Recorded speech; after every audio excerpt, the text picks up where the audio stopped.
Hello everybody, welcome back to the channel. In today's video we're going to be continuing David's story with part 11. It's called David's Sin. It's going to be based on 2 Samuel chapter 11. So under David's leadership, Israel grows stronger every day.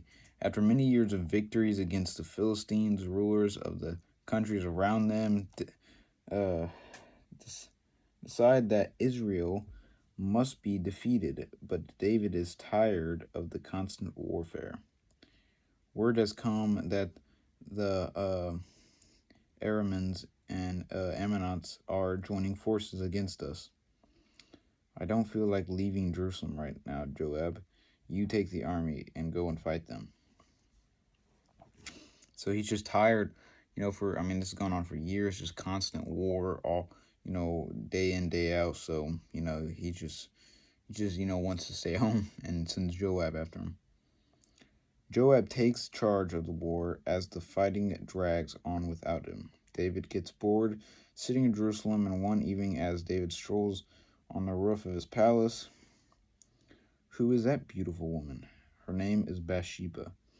Her husband is a Uriah, a soldier in your army. So because this is a children's version, actually David saw her on a roof, bathing herself, taking a bath basically. So, she shouldn't have been doing anyways, because, she's kind of like, she's out there, for anybody to see, and David sees her and sees her beauty, and,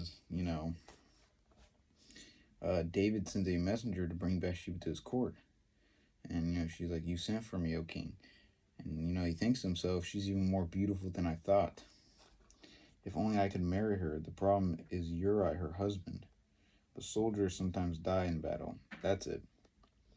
So,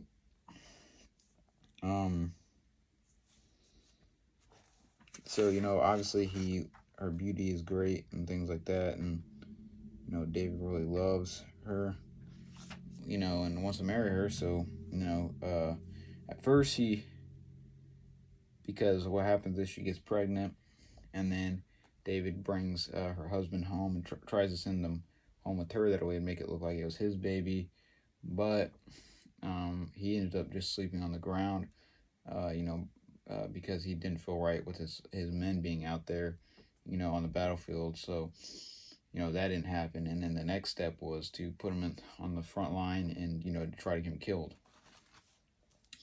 Thinking only of his feelings for Bathsheba, David sends for Uriah.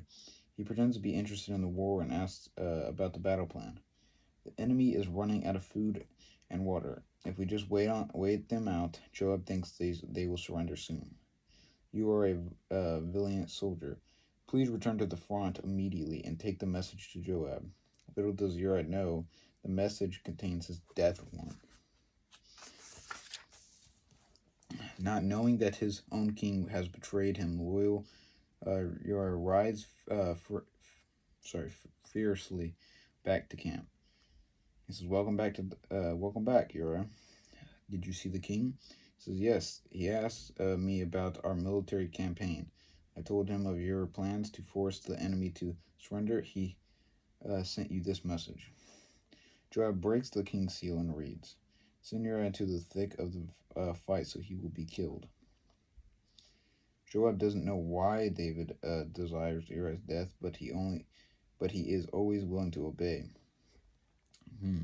David wants us to attack at once, Uriah. I need you to lead an assault against the main gate of the city. Attack the main gate, that's the best defended part of the city. What about our plans for the siege? Your king has commanded you.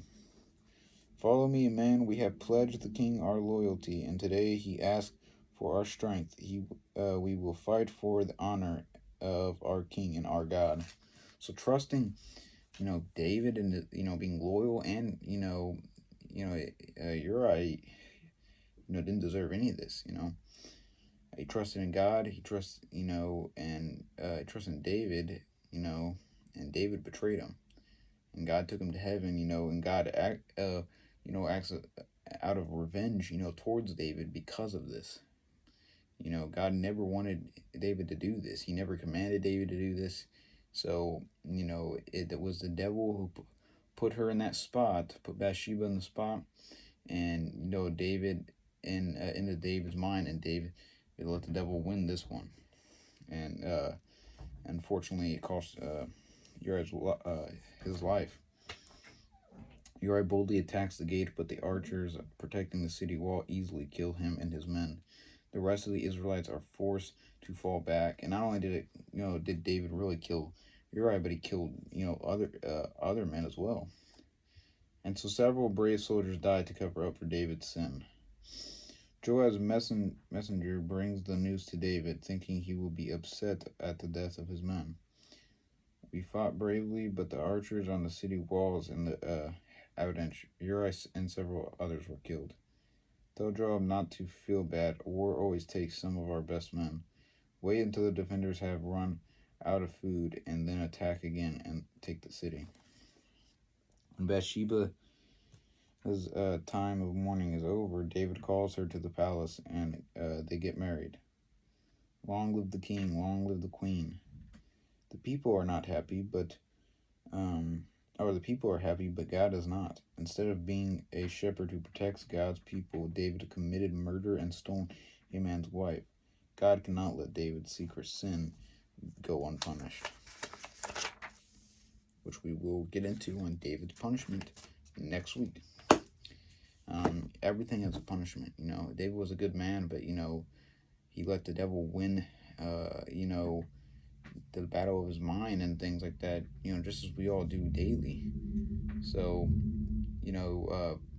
just remember the story. Remember that the devil's gonna put stuff in your mind. It's if you let it keep going on and on and on in your mind, and the thoughts keep growing, that's when it becomes a sin on you. That's on you. Now, when it first enters there, and the devil's trying to tempt you, then that's on the devil, and you can resist that. You can walk away. You can get away from it. So, try hard, and even in them times, pray to God, because punishment will come because of that. Thank you guys for watching. Hope you learned something new, and as always, take it easy, and I'll see you guys next week.